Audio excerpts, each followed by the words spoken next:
The new housemaid dropped the coal scuttle in the Duke of Ambervale's study, and instead of the tongue lashing she braced for, he crossed the room, crouched, and began gathering the spilled coals into the scuttle with his own bare hands.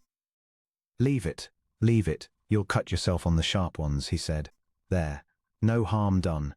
You've had no breakfast, I'd wager. No one has a steady hand before breakfast.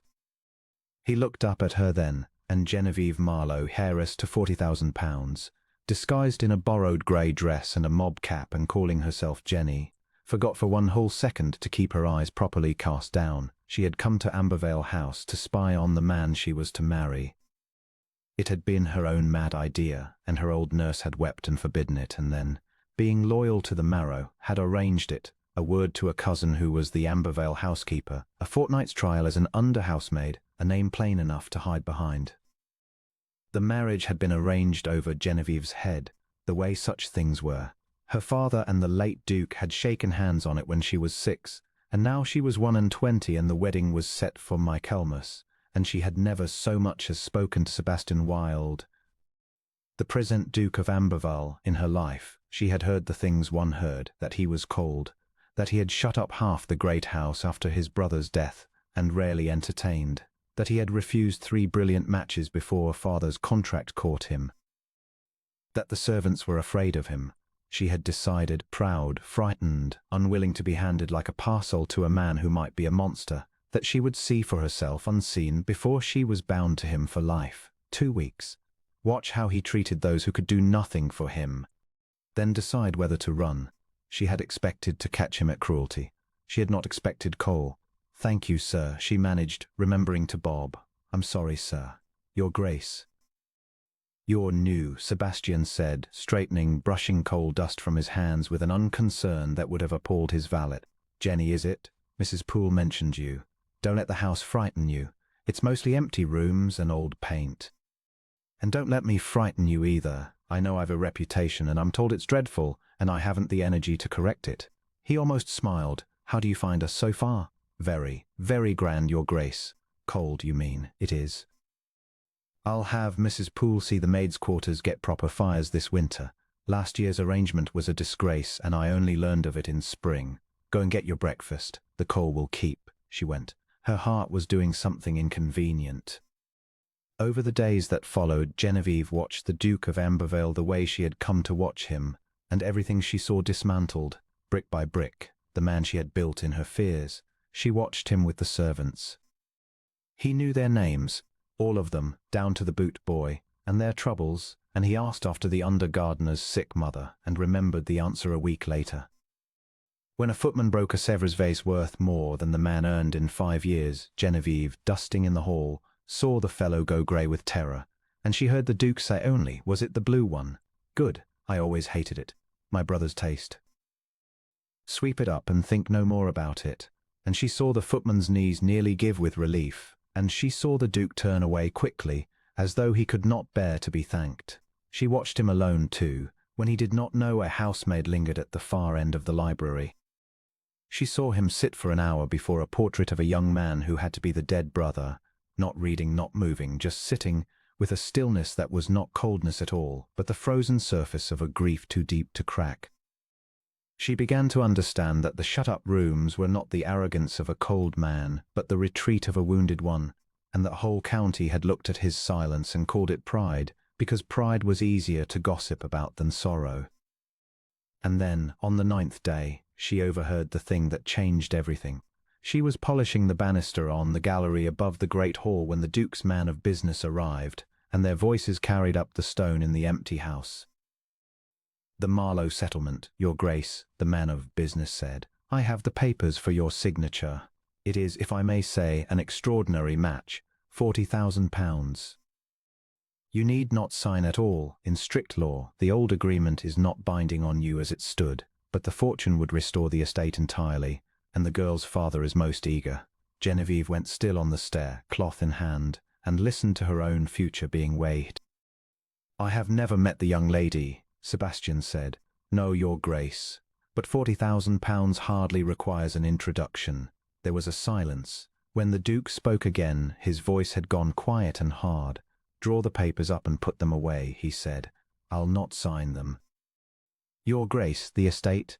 The estate can go to the devil before I sell myself or buy a wife for the price of it. Do you know what they say of me, Hetherington? That I am cold. And they are wrong, but I have let them think it, because it is safer to be thought cold than to be seen as I am, which is a man who has lost the one person he loved in this world, and would rather not lose anyone else, and so lets no one near. I will not do to a girl of 21 what my father's handshake tried to do to me. She has never met me. She may be in love with someone else, for all I know. She may be terrified. I was 6 years old when they promised her to me, and I'll not hold a child's bargain over a grown woman's whole life. Tell Marlowe the answer is no, and that his daughter is free, and that I am sorry for any inconvenience my late father's ambition has caused her. If I ever marry Hetherington, it will be to a woman who chose me knowing exactly what I am, and no fortune on earth will substitute for that. Now take the papers away. The man of business went. Genevieve Marlowe stood on the stair with her heart in her throat and the polishing cloth crushed in her hand, and understood that the man she had come to spy on had just, unknowing, set her free, refused her fortune, refused her hand, and freed her from a bargain she had crossed 2 counties in disguise to escape, and that the strange, painful, wonderful thing happening in her chest was that she no longer wished to be free of him at all. She did not know how long she stood there.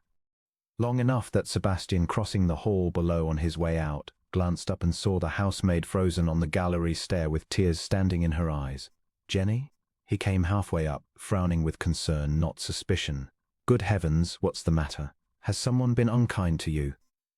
Tell me and I'll— No one has been unkind, Your Grace, she said. That is rather the trouble. He stopped 3 steps below her and looked at her properly, really looked, in the grey light from the tall window, and something moved behind his eyes. Some slow recognition of a face that did not, on closer inspection, quite belong to a housemaid.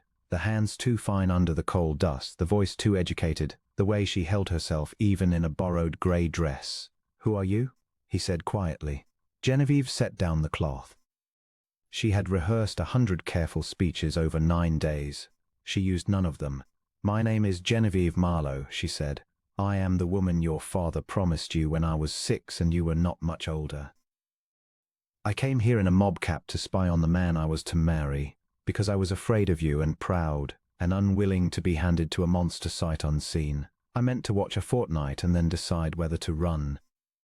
And I have just heard you, from that stair, refuse £40,000 and refuse my hand and set me free rather than hold a child's bargain over a grown woman's life. And I find, Your Grace, that having come here to escape you, I no longer wish to be escaped. Her voice shook. She lifted her chin and steadied it. That is who I am. I am sorry for the deceit. It was unpardonable. I could not think how else to know you. For a long moment the Duke of Ambervale simply stood on the stair and stared at her, the colour going and then coming back into his face. You have been dusting my hall, he said faintly, for 9 days. Yes, and carrying coal. I dropped a scuttle in your study. You picked it up with your hands. Something broke open in his face, not anger, she saw with a rush of relief, wonder. I remember, he said. I thought. I could not think why a housemaid spoke like a duchess. I told myself I imagined it. He came up the last 3 stairs, slowly until he stood on the step below her, so their eyes were nearly level. You came to see if I was a monster. I did.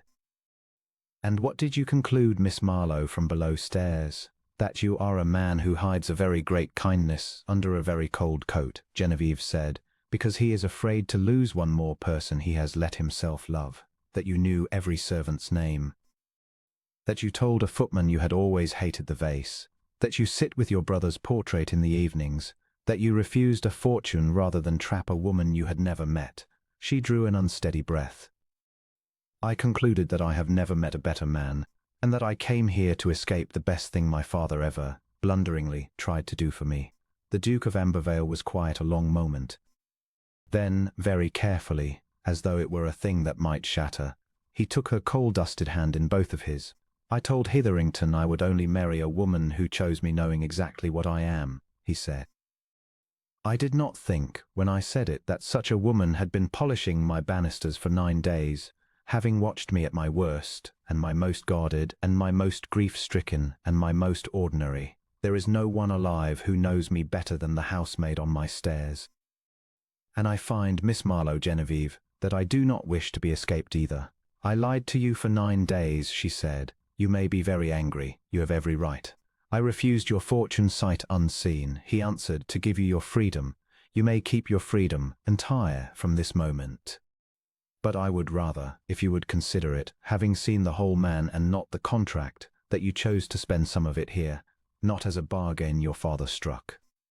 As a woman who came to run from me and stayed, he smiled, the first full smile she had seen from him, and it changed his whole grave face. Though I must ask you to give up the mob cap. I don't think Mrs. Poole's nerves could bear the truth, once she learns whom she's had scrubbing the grates. Genevieve laughed, and it came out half a sob, and she did not take her hand from his. They were married at Michaelmas after all, the date the contract had named, but not for the reason the contract had named. She wore no borrowed grey, she wore ivory silk. And she walked to him freely down the length of the little chapel on the Ambervale land, and when the vicar spoke of two becoming one, the Duke of Ambervale thought that no two people had ever come to that altar knowing each other so completely or choosing each other so entirely. The great house was not cold much longer. She opened the shut rooms one by one, and had fires laid in them, and filled them slowly with light and voices. In time, with a small pair of shoes by the study hearth that the Duke would move gently aside each morning before he sat to his letters, smiling. He never did learn to be feared again by anyone who knew him. You came to spy on a monster, he reminded her once, years on, the old jest between them. I found a man carrying coal on his knees for a frightened housemaid, Genevieve said, and I have never regretted a single hour of the deceit that showed me who you truly were.